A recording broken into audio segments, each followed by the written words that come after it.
जय माता दी, जय भैरव। नमस्कार साधकों, स्वागत है आपका हमारे इस यूट्यूब चैनल पर।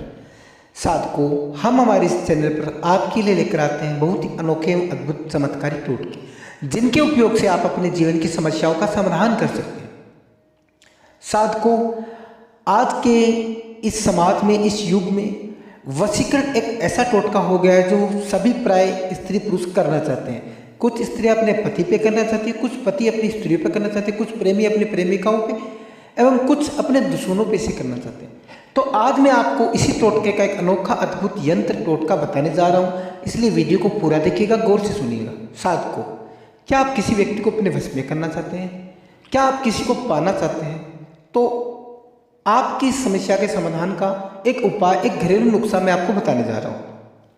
वैसे तो आपने YouTube पे, शास्त्रों में गुरुओं से काफ़ी टोटके सुने होंगे, लेकिन ये टोटका कुछ अलग है, कुछ अनोखा है एवं प्रभावशाली टोटका है एवं बहुत सरल भी है।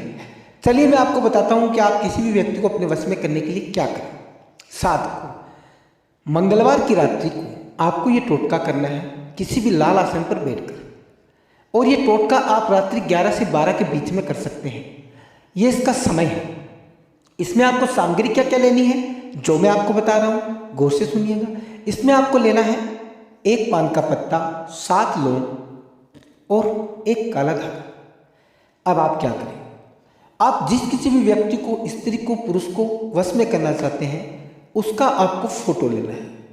अगर आप फोटो नहीं ले सकते हैं तो आप अनार की कलम से, अनार की कलम होती है, जो अनार का पेड़ होता है उसकी डाली पे जो अनार लगी होती है, उसकी जो डंठी होती है उससे आप सिंदूर से उस पत्ते पे उस व्यक्ति का नाम लिख लो। अगर आपके पास फोटो नहीं है तो, अगर फोटो है तो आप वो फोटो उस पर रख सकते हो। ये टोटका स्त्री एवं पुरुष दोनों कर सकते हैं, इस बात का ध्यान रखिएगा। अब आपको आगे क्या करना है, आपने अनार की कलम से उस व्यक्ति का उस पत्ते पर नाम लिख दिया। अब आपको 7 लौंग लेने हैं। 7 लौंग अपने मुंह में रखकर आपको एक मंत्र बोलना है। मंत्र इस प्रकार है, मम कार्य सिद्धम करो, मम कार्य सिद्धम करो। ये इसका प्रथम मंत्र है। इस मंत्र को बोलने के बाद एक बार लौंग मुंह में रखा, दांतों के नीचे दबाया, दबाने के बाद में ये मंत्र बोला, बोलने के बाद आप ये उस पत्ते पे रख दीजिएगा। 7 बार 7 मंत्र बोलने के बाद आप उस पर रख दीजिए। अब आप एक माला लीजिए जिसमें 108 मंत्र हो, और आपको वशीकरण मंत्र बोलना है। वशीकरण मंत्र है, रत रत कामस्य कामिनी मम कार्य सिद्धम दायिनी। ठीक है, ये मंत्र बोलने के बाद में आपको 1008 बार इसका जप करना है। फिर आप ध्यान मग्न होकर इस मंत्र का उच्चारण कीजिए 701 बार अपने मन में।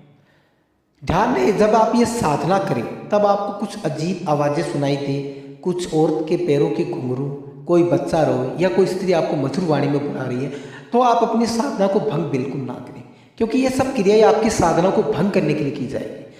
ये बिल्कुल उग्र साधना नहीं है, इससे आप डरे ना, बिल्कुल भी आपको कोई हानि नहीं होगी। ज़्यादा से ज़्यादा अगर आप अपनी आँख खोलते हो तो इसमें यह होता है कि आपकी साधना भंग हो जाती है, आपको उसका फल प्राप्त नहीं हो पाता। बाकी डरने की कोई बात नहीं, आपको इसमें कोई भी पीड़ा या नुकसानदायक ये साधना नहीं है।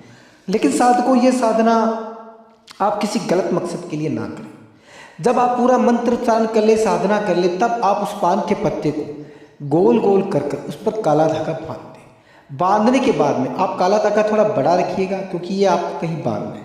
आप उसी कमरे में, उसी स्थान पर उस रात्रि को सो जाइए। सुबह सूर्योदय से पहले प्रातः उठकर आप उस पत्ते पर 7 बार पानी के छींटे दें अपनी तर्जनी उंगली से। 7 बार पानी के छींटे देने के बाद में आप वो पत्ता अपनी नाभि पे लगाइए और 3 बार मंत्र बोलिए, मम कार्य सिद्धम करो।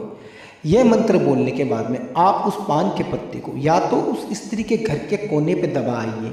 अगर आप ऐसा नहीं कर सकते हैं तो आप इसे किसी भी पीपल के वृक्ष पे, या तो गाढ़ा है उसके पास में, अगर गाढ़ भी दे सकते हो तो उसकी डाली पे इसको बांध देना। ध्यान रहे, ये किसी को दिखे ना, इस बात को आपको पूर्णतः ध्यान रखना होगा कि यह पत्ता किसी और का ना दिखे। पान का पत्ता और पीपल का पत्ता लगभग एक जैसा होता है, इसलिए दिखने में दुविधा होगी। आप ये पत्ता रख दीजिए। तीसरे दिन देखेंगे कि आप जिस व्यक्ति पे भी ये कार्य कर रहे हैं वह स्वतः ही आपके पास सामने आ जाएगा। अगर आपने स्त्री पे किया है तो वह स्वयं आपके सामने आकर आपको अपने मन की क्रिया, मन की बात बोलेगी। जो आप चाहते हैं वह खुद अपने मुख से आपको सामने बोलेगी। अगर आप किसी पुरुष पे कर रहे हैं तो वह पुरुष पर अगर आप कर रहे हैं तो एक बात का ध्यान रखिएगा, पुरुष पर अगर कोई स्त्री करती है तो बिना संभोग किए हुए ये उसे छोड़ेगा नहीं, वो संभोग करने के बाद ही इस टोटके का असर आप पे होगा।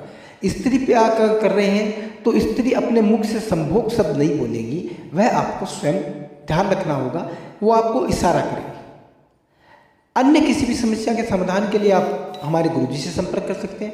साथ को ये टोटके होते हैं, इनका अपने विवेक से प्रयोग कीजिएगा, किसी गुरु के परामर्श से प्रयोग कीजिएगा। जय माता दी, धन्यवाद।